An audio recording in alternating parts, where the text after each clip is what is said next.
అదే RTV app వార్తల్ని క్షణాల్లో చదివే అవకాశం ఉంటుంది. ఒక న్యూస్ పేపర్, ఒక టెలివిజన్ ఛానల్ మీ చేతుల్లో ఎప్పుడూ ఉంటాయి. పుంగునూరు పుడింగీలు పెద్దిరెడ్డి రామచంద్రారెడ్డి, వాళ్ళ కొడుకు పెద్దిరెడ్డి మిథున్ రెడ్డి, వాళ్ళకి సొంత నియోజకవర్గంలో అడుగు పెట్టడానికి అక్కడ ఉన్నటువంటి ప్రజలు చీకొడుతున్నారు వాళ్ళని. ఎందుకయ్యా అంటే వాళ్ళు చేసినటువంటి దౌర్జన్యాలు, వాళ్ళు చేసినటువంటి భూదోపిడీలు, వాళ్ళు చేసినటువంటి అరాచకాలకి ఇవాళ అక్కడ ఉన్నటువంటి ప్రజలు వాళ్ళని చీకొడుతుంటే దాని మీద తెలుగుదేశం పార్టీ మీద నెపం వేస్తున్నారు. వీళ్ళు సొంత ఊళ్ళోనే ఏడవలేనటువంటి పెద్దిరెడ్డి మిథున్ రెడ్డి, వీళ్ళు చంద్రబాబు నాయుడు గారిని కుప్పంలో ఓడిస్తానని పెద్దిరెడ్డి రామచంద్రారెడ్డి, ఈ మిథున్ రెడ్డి బాబు ఏమో అక్కడ కూర్చున్నాడు. పిఠాపురంలో పవన్ కళ్యాణ్ గారిని ఓడిస్తానని ఈ మిథున్ రెడ్డి పిఠాపురంలో కూర్చున్నాడు. పెద్దిరెడ్డి మిథున్ రెడ్డి మీకు ఒకటే చెప్తున్నా, చంద్రబాబు గారు రాష్ట్రం మొత్తం ఎన్నికలు ఒకలాగే చూశాడు. ఆయన కళ్ళుగానే పులివెందల మీద పుంగునూరు మీద పడితే 9 సీట్లు వచ్చాయి మీకు, అంటే ఈ 2 సీట్లు కూడా లేచిపోయాయి. చంద్రబాబు గారి శక్తి అలాంటిది. మీరు చంద్రబాబు నాయుడు గారు పుంగనూరులో మీ నియోజకవర్గంలో అంగళ్ళపల్లిలో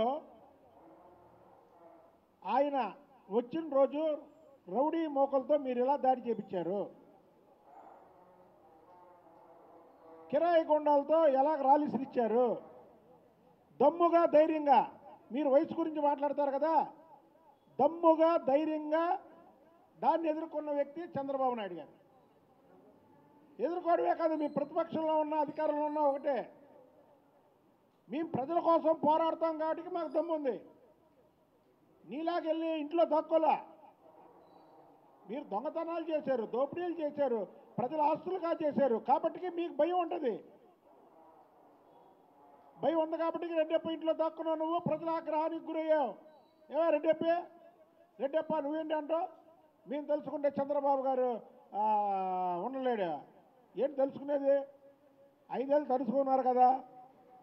మేము తెలుసుకుంటే మీరు ఉండలేరు, కానీ మేము తెలుసుకోము. అది కూడా చెప్తున్నాం, మీకు హామీ ఇస్తున్నా. మాదా సిద్ధాంతం కాదు. ఏంటి మీరు తెలుసుకునేది? ఎన్నిసార్లు తెలుసుకుంటారు మీరు? అసలు ఈ పెద్దిరెడ్డి కుటుంబం అరాచకాలు అంతా ఇంత కాదు. పెద్దిరెడ్డి మిథున్ రెడ్డి తూర్పుగోదావరి జిల్లా మీద కన్నేసి అక్కడ ఉన్నటువంటి గనులు ఏవైతే ఉన్నాయో ఎన్నో సంవత్సరాలు బట్టి గనులు లీజుకు నడుపుతున్నటువంటి వాళ్ళని బెదిరించి అందులో సగం గనులు వీళ్ళ సొంత మనుషుల పేరు మీద రాయించాడు. అలాగే పిఎల్ఆర్ ప్రాజెక్టు పేరుతో పాలేపల్లెంలో క్రషర్ ఏర్పాటు చేసి న్యాయబద్ధంగా నడుపుకుంటున్నటువంటి వ్యాపారులు ఎవరున్నారో వాళ్ళందరినీ బెదిరించి నయా పైసా చెల్లించకుండా ముడిరాయి తెచ్చుకొని పాలేపల్లెంలో క్రషర్లో దాన్ని కంకరగా మార్చి 100 కోట్లు దోచుకున్నాడు ఈ మిథున్ రెడ్డి. అసలు మీకు డబ్బు మీద ఎందుకే ఆశ? జగన్మోహన్ రెడ్డికి మీకు ఏం చేసుకుంటారాయా? అదేంటంటే ఈ రాష్ట్రంలో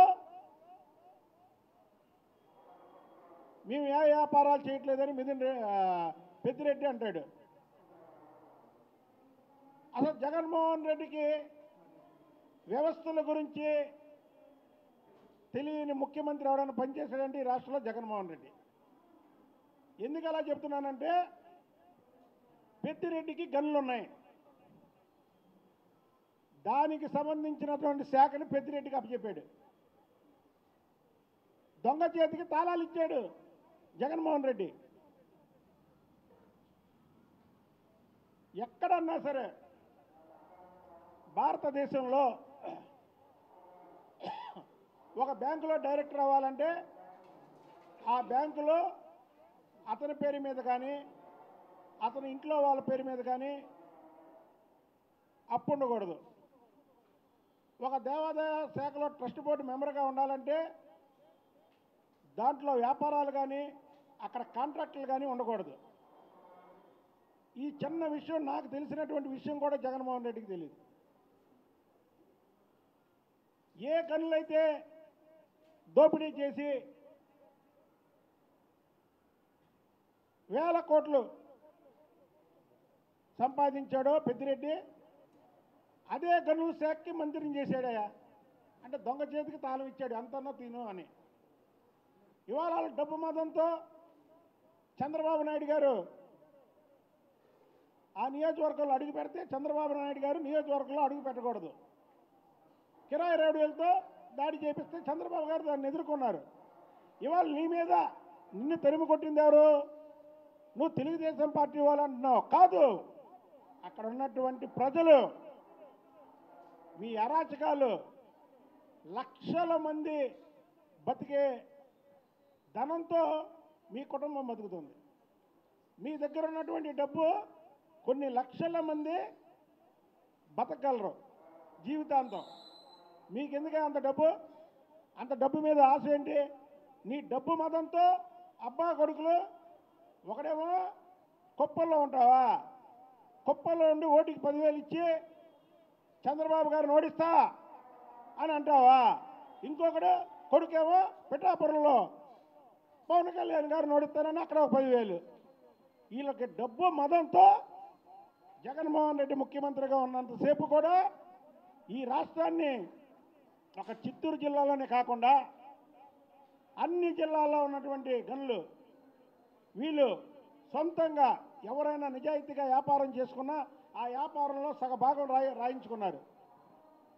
పెట్టండి కంప్లైంట్స్, ఎవరెవరి దగ్గర ఏమేమి రాయించుకున్నారో వాళ్ళందరూ ముందుకు రండి. మేమున్నాం, ఎవరి ఆస్తులు వాళ్ళకి ఇప్పిస్తాం. ఇది తెలుగుదేశం ప్రభుత్వం, కూటమి ప్రభుత్వం, ప్రజాప్రభుత్వం, ప్రజల తరపునే ఉంటాం మేము. ఈ అబ్బా కొడుకుల్లాగా దోచుకోవడానికి లేరు ఎవరు. వీళ్ళకి డబ్బు మదం ఎక్కి కొట్టుకొని చంద్రబాబు గారిని ఓడిస్తారని ఒకడు, పవన్ కళ్యాణ్ గారిని ఓడిస్తారని ఒకడు. నిన్న చూశారు, అక్కడ తెలుగుదేశం పార్టీ కార్యకర్తలు వచ్చారు అంటున్నారు.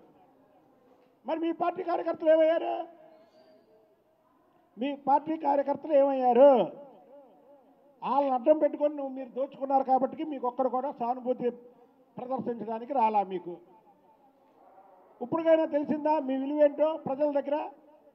అరే, సొంత నియోజకవర్గంలో అడుగు పెట్టలేని దుస్థితికి ఈ బాబు కొడుకులు వచ్చారంటే వీళ్ళు ఎన్ని అరాచకాలు చేశారు.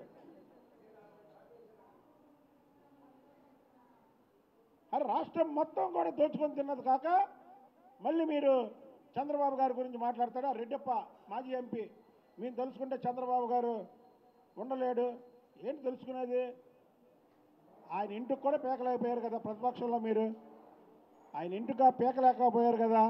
అక్రమ కేసులో జైల్లో పెడితే ప్రపంచం మొత్తం ఎలాగా ఆయన గురించి ముందుకు వచ్చారో చూశారు కదా. ఎన్నికలప్పుడు చూశారు కదా. ప్రపంచం మొత్తం ఇక్కడికి వచ్చి ఓట్లు వేయడం చూశారు కదా. అది చంద్రబాబు నాయుడు గారు లెవెల్. చంద్రబాబు నాయుడు గారిని రెడ్డప్పను ఈ అబ్బా కొడుకులు ఏం చేయలేరు. మీరు ఇప్పటికైనా సరే ఎక్కడ మైనింగ్లు దోచుకున్నారో ఆ దోచుకున్న వాళ్ళు కేసులు పెట్టకుండా మీరు వాళ్ళకి తిరిగి ఇచ్చేయండి. అలాగే పొంగనూరులో మీరు దోచుకున్నవి మీరు వాళ్ళకి తిరిగి ఇచ్చేయండి. తంబళ్ళపల్లిలో మీరు అక్రమంగా తీసుకున్నటువంటి ఏ అయితే మైనింగ్స్ ఉన్నాయో, ఏ అయితే మీరు కంకరగా తయారు చేసి 100 కోట్లు సంపాదిస్తున్నారో అవి ప్రజాపరం చేయండి. అవి చేసే వరకు కూడా మీ పొంగనూరు ప్రజలు, తెలుగుదేశం కార్యకర్తలను మీరు అబద్ధం ఆడుతున్నారు. మీ పొంగనూరు ప్రజలు మిమ్మల్ని క్షమించరు, మిమ్మల్ని అడుగు పెట్టనవరు. మీకు ఇది లాస్ట్ టైం ఎన్నికలు. మీ దోపిడీ చాలిక 100 తరాలు 1000 తరాలు తిన్న తరగిన ఆస్తి సంపాదించారు ఈ పెద్దిరెడ్డి కుటుంబం. ఎందుకే మీకు అంత సంపద? పేదవాడిలాగా ఉండాలా? మీరు మాత్రం 1000 సంవత్సరాలు అంటే వెయ్యి జన్మల్లో అంటే వాళ్ళకు వారసులు 1000 తరాలు తిన్నా తరగని ఆస్తి సంపాదించారు ఇవాళ. కాబట్టికి నిన్న జరిగినటువంటి ఏదైతే అది పొంగనూరు ప్రజలు మిథున్ రెడ్డిని అడుగు పెట్టనట్లేదంటే సిగ్గుచేటు. ఇక నువ్వు పదవిలోనా వేస్ట్. నువ్వు నీ తండ్రి వెంటనే రాజీనామాలు చేసుకోండి, ప్రజలకు క్షమాపణలు చెప్పండి, ప్రజల దగ్గర దోచుకున్నటువంటి ఆస్తులు వాళ్ళకి ఇచ్చేయండి. ఏ అయితే మైనింగ్లో సగభాగం మీరు రాసుకున్నారో ఆ సగభాగాల్లో అవన్నీ కూడా ఇచ్చేయండి. అప్పుడు మిమ్మల్ని ప్రజలు క్షమిస్తారు. అంతేగాని ప్రజా ఆగ్రహానికి గురయ్యి తెలుగుదేశం పార్టీ దాడి చేపించింది, చంద్రబాబు నాయుడు గారు దాడి చేపించారు, చంద్రబాబు నాయుడు గారు దాడి చేపిస్తే మీరు ఉంటారా? చంద్రబాబు నాయుడు గారు దాడి చేపిస్తే మనస్తత్వం రాష్ట్ర ప్రజలందరికీ తెలిసే, తెలుగు ప్రజలందరికీ తెలిసే చంద్రబాబు గారి మీద నెపం వేస్తారేంటి? మాట వస్తే లోకేష్ గారు రెడ్ బుక్, లోకేష్ గారు రెడ్ బుక్ లేదు నాన్న, లోకేష్ గారు రెడ్ బుక్ పక్కన పెట్టేశాడు. ఎందుకంటే పాప ఆయన కూడా సరేలే, ఎందుకని ఎవరిని దాడులు చేయమని ఎవరికి చెప్పట్లా. కానీ మీరేంటి లోకేష్ గారు రెడ్ బుక్, ఇంకా లోకేష్ గారు రెడ్ బుక్. ఆయన రెడ్ బుక్ చూపిస్తేనే మీరు భయపడుతున్నారు. నిజంగా ఆయన రెడ్ బుక్ ఓపెన్ చేస్తే మీరు ఉండగలరా? కుటుంబం మీద నెపం వేయకుండా మీరు దోచుకున్న ఆస్తులు ప్రజాపరం చేయండి. మీకు పొంగనూరు ప్రజలే మిమ్మల్ని అడుగు పెట్టనట్లేదంటే మిమ్మల్ని ప్రజలు అసహించుకున్నారు, పొంగనూరు ప్రజలు. కాబట్టికి నీ తండ్రి కొడుకులకు ఉన్నటువంటి ఎంపీ ఎమ్మెల్యే పదవుల్ని రాజీనామా చేసి